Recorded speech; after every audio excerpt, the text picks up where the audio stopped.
मंडळी, मी तुमचा लाडका मित्र वरद विजय चव्हाण आणि मी तुम्हा सर्वांचं माझ्या युट्यूब चॅनलमध्ये स्वागत करत आहे. मंडळी, रुद्र नावाचा नवीन मराठी सिनेमा येत्या 3 मे 2024ला आपल्या भेटीला येणार आहे. काही दिवस आधी याचा टीजर आला होता. टीजर बघून मी खूप निराश झालो होतो की असा टीजर कोण एडिट करतं. म्हणजे थुकपट्टी लावल्यासारखा टीजर होता आणि ते मी माझ्या थंबनेलमध्ये टीजरच्या बोललो सुद्धा होतो की प्रयत्न चांगला असून सुद्धा टीजर असा कट केल्यामुळे फार इम्प्रेसिव्ह तो वाटत नाही. बट जेव्हा आत्ता या सिनेमाचा ट्रेलर मी बघितला तेव्हा ट्रेलर बघून मी ॲटलिस्ट सॅटिस्फाय झालो की बाबा हां, कारण कळत होतं की जरा काहीतरी वेगळा प्रयत्न मराठीमध्ये करण्यात आला आहे.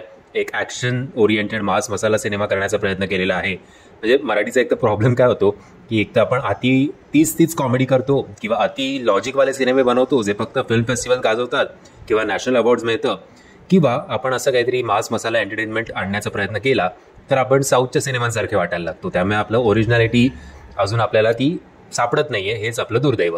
म्हणजे आता साऊथचं इम्पॅक्ट या सिनेमाच्या मेकरवर इतका आहे की ॲक्शन सीन्स, साऊथचे विलन कसे असतात तसा आपल्या या सिनेमामध्ये अण्णा पाटील आहे. आणि डायलॉग डिलिव्हरीसुद्धा साऊथसारखी आहे. म्हणजे जर तुम्ही KGF नीट बघितलं असेल तर KGFचा एक टोन आहे, तसाच टोन दीपाली सय्यद यांच्या वाक्यातून आपल्याला ऐकायला मिळतो की जोपर्यंत मी त्या अण्णा पाटलाच्या रक्तानं माझे केस माकवत नाही तोपर्यंत मी माझे केस बांधणार नाही बरं का. आणि नाही असो. सो एकदम असं मला KGFची आठवण आली ते वाक्य ऐकून. आणि तसंच आहे. आय थिंक 4-5 हिरोईन्स ते रुद्राच्या मागे आहेत. ते काय लॉजिक आहे त्याचं आपल्याला जाणून घ्यायचं असेल तर आपल्याला हा सिनेमागृहात जाऊन बघायला हवा. एक गावातला पाटील, तो सगळ्या पूर्ण गावावर करणारा अन्याय. हा रुद्र जो आहे तो त्या गावाला त्या अन्यायातून मुक्ती देणार का, ही जर बेसिक वन लाईन आहे या सिनेमाची आणि ती जर चांगली फुलवली असेल तर हा सिनेमा नक्की चालेल. ओव्हरऑल सिनेमाचं लुक बघून हा आत्ता 2024 साली शूट झाला आहे असं वाटत नाही आहे. कदाचित काही काळाआधी हा सिनेमा शूट झालेला आहे, तशी त्याची प्रिंट दिसते. तो बघू, कदाचित कोविडच्या आधी पण हा सिनेमा शूट झाला असेल. बट एनिवेज चांगला प्रयत्न होता. असे जरा काहीतरी वेगळे प्रयत्न केल्यावर बरं वाटतं. फक्त मग आय नो आता तुमचं ऑलरेडी सिनेमाचं डिलेड असेल तर फार प्रमोशनच्या अपेक्षा करणं पण चुकीचं आहे.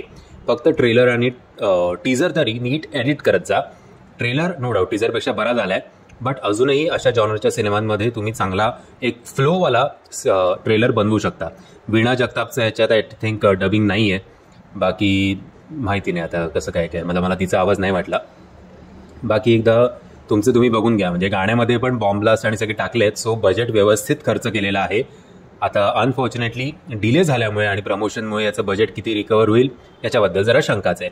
एनिवेज म्हणजे जर तुम्ही हा सिनेमा बघितला नसेल, सिनेमाचा ट्रेलर, तर त्याची लिंक मी तुम्हाला खाली डिस्क्रिप्शन बॉक्समध्ये देतोय. मी आशा करतो तुम्हाला हा व्हिडिओ आवडला असेल. जर तुम्हाला हा व्हिडिओ आवडला असेल तर प्लीज या व्हिडिओला लाईक, शेअर आणि चॅनलला सबस्क्राईब करायला विसरू नका. जय हिंद, जय महाराष्ट्र.